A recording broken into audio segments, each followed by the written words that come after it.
Muy buenas noches. Bienvenidos una vez más a Un Día con Ángel, aquí en Excelsior TV, donde, como usted sabe, el día 31 de marzo, cuando el presidente de la República nos invitó a criticar para que construyamos una verdadera democracia, haciéndose eco él de una de las grandes convicciones del poeta Octavio Paz, yo me uno y me congratulé en su momento que el presidente nos planteara una situación así. Entonces también vamos, aparte del cuestionamiento, de rascarle un poquito a la nota, ir por debajo de la superficie, quizá se aparezca por ahí una que otra crítica, pero todo con el objetivo en mente de contribuir modestamente a construir una verdadera democracia. El día de hoy me voy a concentrar, posiblemente si no redondeo completamente el mensaje que quiero enviarle a usted, probablemente sigamos el día de mañana con el mismo tema. Lo que quiero dejarle a usted, no como tarea, quién soy yo para ponerle tarea, ni que fuera yo maestro y ustedes estudiantes, es una inquietud. Una inquietud que se resume en una pregunta que viene siendo tema central entre todos aquellos preocupados por el futuro del país desde cuando menos hace unos 20 años, por no irnos más atrás. Esta inquietud se resume en una pregunta tan clara y sencilla como esta: ¿por qué la economía mexicana no crece? Usted recordará que ha habido presidentes de un tipo, de otro, ya estuvieron 12 años dos presidentes surgidos del Partido de Acción Nacional y todos los anteriores fueron del Partido Revolucionario Institucional y antes del PRM y antes del PNR, y al final de cuentas la economía mexicana, al menos desde los años 80, posiblemente 30 años, no crece.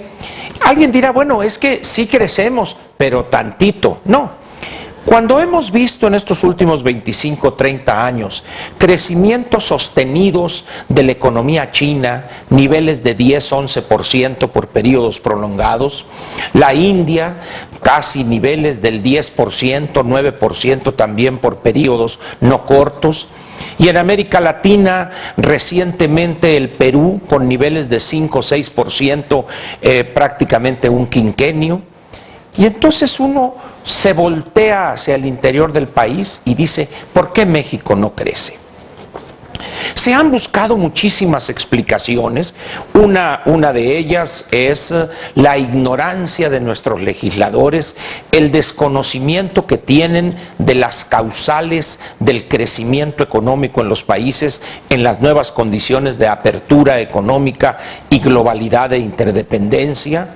En otros casos la explicación es la corrupción que imposibilita el crecimiento porque nadie quiere aceptar la necesidad y ponerla en práctica de eliminar muchas trabas, etcétera, etcétera. Pudiéramos seguir casi de manera indefinida enlistando las respuestas a esa pregunta, ¿por qué México no crece?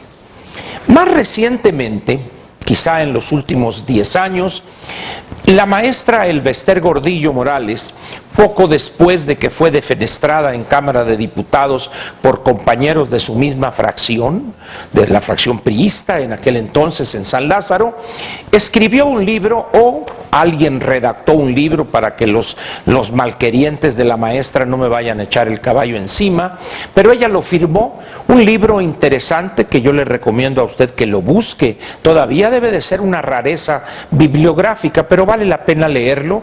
Se llama El Paseo de las Reformas. Y ahí viene un recuento interesante de las cosas que este país debe hacer para crecer. Viene la visión personal de la maestra en torno a cómo fue traicionada. Lo interesante de este documento o de esta propuesta de la maestra, que ella la firmó, es que fue elaborada por un grupo de especialistas en desarrollo económico y social de la London School of Economics and Political Sciences.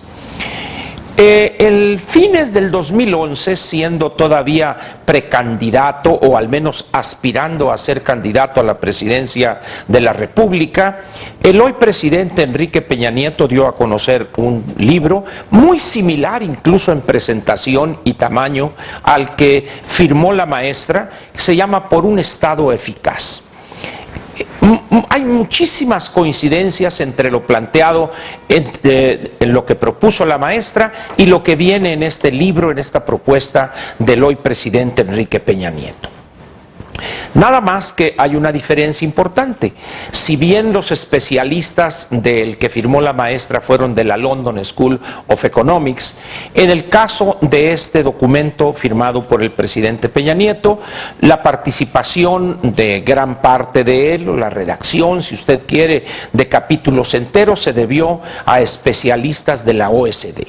Es un enfoque ya más orientado al mercado, toca temas que no tocó la maestra en su momento. Sin embargo, es una propuesta interesante donde vienen temas como la cuestión demográfica, por ejemplo, el problema del envejecimiento y cuestiones así. Más recientemente hemos conocido libros de especialistas en cuestiones del desarrollo y del crecimiento económico, dos libros fundamentales del doctor Carlos Elizondo Mayer Serra, uno fundamental por lo que implica del siglo XX del doctor Macario Esquetino, que se llama 100 años de confusión, México en el siglo XX, y así sucesivamente, una gran cantidad de documentos. Ya no se diga lo que ha escrito el doctor Luis Rubio desde los años aquellos del Tratado de Libre Comercio. O sea, es evidente que hay una mina con ricas vetas, con documentos, con estudios serios que han enfrentado o han estudiado problemas estructurales y propuesto vías de solución.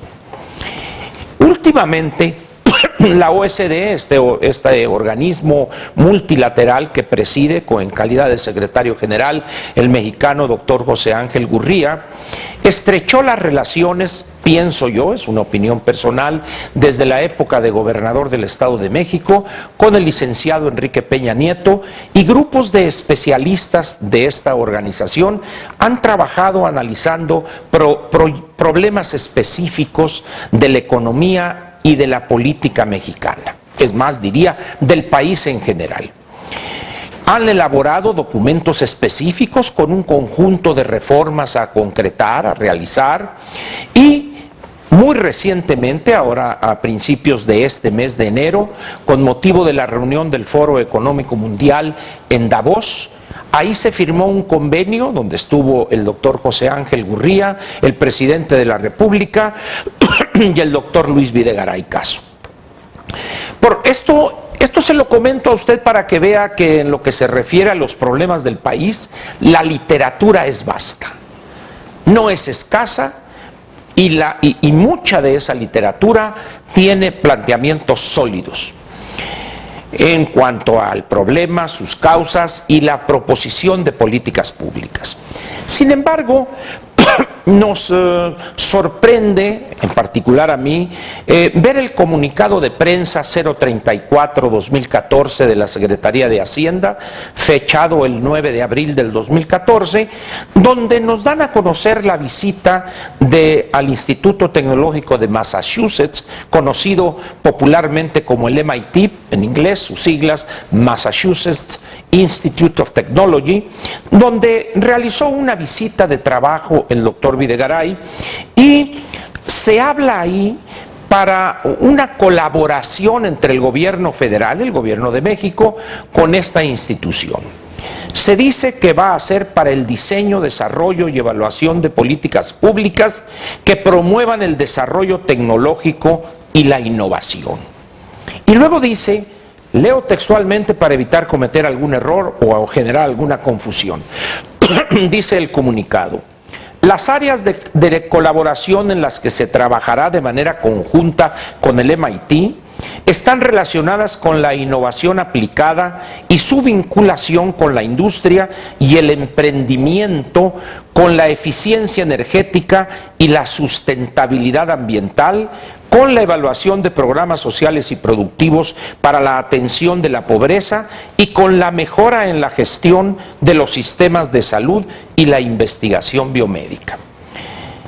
La pregunta surge de inmediato: ¿y qué pasó con la colaboración con la OSD? ¿Ya nos olvidamos de ella? ¿Qué va a pasar con todos los harvarianos que pululan en el sector público y que también tienen su corazoncito en el otro lado del río que divide a MIT y Harvard? ¿Se quedarán así y dirán, bueno, pues entonces ahora nos vamos a hacer todos chicos MIT? ¿Y qué va a pasar con aquellos funcionarios que estudiaron en la Escuela Rural Federal Niño Artillero? ¿O los que estudiaron nada más hasta la secundaria en alguna escuela federal Constitución, por ejemplo? ¿No tendrán ellos posibilidades de acudir a sus escuelas para decir, oye, ¿qué piensan ustedes de una política pública para las zonas rurales atrasadas? De tal manera pues que ahora nos vamos a hacer chicos del MIT. Pero sorprende los temas, porque uno dice, bueno, ¿tantas cosas abarca la Secretaría de Hacienda? Pues yo en cuestiones de innovación tecnológica yo esperaría ver al director de CONACYT. En cuestiones de medio ambiente, pues al secretario de Medio Ambiente. En la cuestión médica, la doctora que encabeza esa secretaría, y así en cuestiones de innovación económica, pues tendríamos ahí al licenciado Guajardo, pero no es así. Y lo curioso de esto es que se supone que acudió el doctor Videgaray, secretario de Hacienda, a su alma mater, porque él considera que en esa escuela sí les enseñan, como diría el doctor Cedillo, que es de Yale, ni de Harvard ni de MIT, es de Yale. Ahí sí les enseñan la neta del planeta en relación con la realidad de los mercados. Y esos Chicago Boys, como el doctor Agustín Carstens y el doctor Francisco Gil Díaz, pues son seguidores de Friedman, donde supuestamente han entronizado a los mercados. ¿Qué va a ser de este acuerdo? ¿Aceptarán los diputados y los senadores traducir estas recomendaciones en políticas públicas? ¿Autorizarán presupuesto para todas estas cosas que prácticamente implica rehacer el Plan Nacional de Desarrollo? En fin, creo que mañana vale la pena que continuemos con esto, porque pues creo que va a ser interesante conocer las recomendaciones en estas áreas que hará el Massachusetts Institute of Technology. ¿Qué dirán los harvarianos? Bueno, sería cuestión de preguntarles, no sé, al expresidente Salinas, qué piensa él, y uno que otro que ha estudiado en esa prestigiada universidad, a ver si pueden tener ellos alguna opinión. ¿Y por qué no? Pues también a los Chicago Boys les preguntaremos y algo tendrán que decir de esta cuestión que mencionó a la revista The Economist el doctor Videgaray sobre por qué él estudió en el MIT y ni siquiera se dignó presentar una solicitud, una aplicación, dicen los pochos, a la Universidad de Chicago. De eso vamos a hablar el día de mañana. En relación con esa pregunta, y yo le daré mi opinión acerca de una respuesta que tengo, de por qué la economía mexicana no crece, y atreviéndome a hacer un pronóstico que con estas recomendaciones del MIT tampoco va a crecer la economía mexicana. Pero eso es un pronóstico a lo Bartel Mercado. Nos vemos mañana aquí en Un Día con Ángel en Excelsior TV. Muchas gracias y muy buenas noches.